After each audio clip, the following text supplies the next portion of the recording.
a second day as the political crisis in Southeast Asia's second largest economy deepens further. Police fired tear gas at protesters who tried again to storm the Prime Minister's offices after they failed to take them and other high-profile government buildings in a self-styled People's Uprising on Sunday, or Victory Day, as they called it. Now, Suthep Thaugsuban, the protest leader, has delivered an ultimatum to Prime Minister Yingluck Shinawatra to quit office in 2 days. His message and his core supporters are uncompromising. ไม่มีข้อต่อรองใดๆที่จะเสนอต่อรัฐบาลโดยนายคุณยิ่งลักษณ์ชินวัตรจะยินยอมโดยดีมอบอำนาจคืนให้กับประชาชนหรือจะดำเนินการอย่างไรก็เป็นเรื่องของคุณยิ่งลักษณ์ชินวัตรและ Mr. Suthep's protests are part of an existential battle against what he describes as the Thaksin regime. That is, Thaksin Shinawatra, the fugitive former Prime Minister, and the older brother of Ms. Yingluck.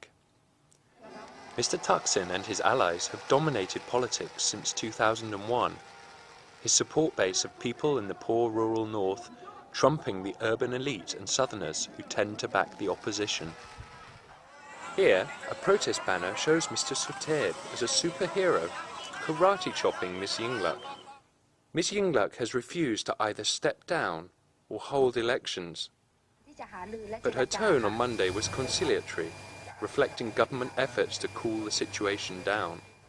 อะไรที่เป็นความสุขของคนทั้งประเทศนั่นคือเสียงส่วนใหญ่ของพี่น้องประชาชนฉะนั้นมันก็ต้องมีขั้นตอนในการที่จะรับฟังความคิดเห็นว่าข้อเสนอเรียกร้องนั้นพี่น้องประชาชนส่วนใหญ่เห็นด้วยหรือไม่ถ้าเห็นด้วยแล้วบ้านเมืองกลับสู่ความสงบดิฉันยินดีค่ะ But there's no sign yet of her appeals being answered. This is the scene outside Thai police headquarters in Bangkok, where protesters are rallying for the second successive day. They're not getting in past the layers of razor wire and riot police here. But that's not the point.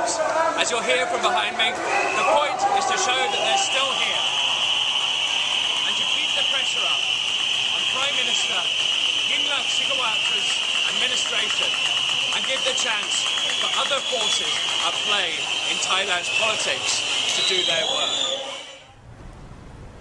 Although Thailand switched from absolute monarchy to a British-style parliamentary system in the last century, the system has never achieved full legitimacy amid allegations of vote buying and also intervention in politics by powers outside of parliament.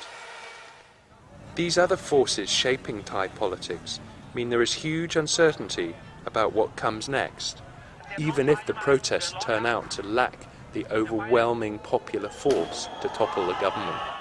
A number of things could happen. The demonstrations could sort of fizzle out, and it is the King's birthday coming up on Thursday, and it may be that the opposition decides to tactically withdraw, let's say, out of respect for the King. Another possibility, as I said, would be that the judiciary would intervene. The other great wild card is the military, which toppled Mr. Thaksin's government in 2006. The government deployed soldiers at the weekend to protect key buildings. But many analysts think the military is reluctant to be seen as interfering again, as also maybe are the courts, which threw out another Thai government in 2008. I think the army is not very keen to act at all.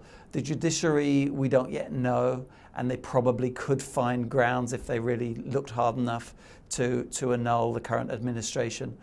But again, the protesters are faced with the same problem that they've been faced since 2001 when Thaksin was first elected, which is that if there is an election and it's free and relatively fair, or relatively free and relatively fair, then what's going to happen is that Thaksin or a Thaksin-affiliated party is going to be re-elected. And that is the logjam that's really at the heart of Thai politics. We'll know soon whether Mr. Suthep's ultimatum has worked. But even if Ms. Yingluck's government survives for now, the destabilizing and dangerous struggle for control of Thailand will go on.